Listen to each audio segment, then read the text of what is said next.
જમ્મુ કાશ્મીરના ફુલગામમાં આતંકવાદીઓ અને સુરક્ષા દળો વચ્ચે મોટી અથડામણ થઈ છે। આ દરમિયાન સુરક્ષા દળોએ મોટી સફળતા મેળવી છે અને 5 આતંકીઓને ઠાર કર્યા છે।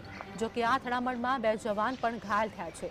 ફુલગામ જિલ્લાના બેહીબાગ પીએસના કદર ગામમાં એન્કાઉન્ટર ચાલી રહ્યું છે। બંને તરફથી ભારે ગોળીબાર પણ થઈ રહ્યો છે। કહેવામાં આવી રહ્યું છે કે જવાનોએ લગભગ 12 આતંકવાદીઓને ફસાવ્યા છે। તમને જણાવી દઈએ કે છેલ્લા કેટલાક દિવસોમાં જમ્મુ કાશ્મીરમાં આતંકવાદી ઘટનાઓ સામે આવી હતી, જે બાદ સુરક્ષા દળોએ ઘાટીમાં આતંકવાદ વિરુદ્ધ અભિયાનને તેજ કરી દીધું છે। 2 મહિના પહેલા જ 28 ઓક્ટોબરે સુરક્ષા દળોએ જમ્મુના અખનૂર વિસ્તારમાં 3 આતંકીઓને ઠાર કર્યા હતા। ત્યારબાદ આતંકીઓએ સેનાના કાફલા પર હુમલો કર્યો હતો। ત્યારબાદ સુરક્ષા દળોએ આ વિસ્તારમાં ઓપરેશન શરૂ કર્યું હતું। આ ઓપરેશન દરમિયાન 3 આતંકીઓ માર્યા ગયા હતા। માર્યા ગયેલા આતંકવાદીઓ પાસેથી હથિયારો અને દારૂગોળો મળી આવ્યો હતો।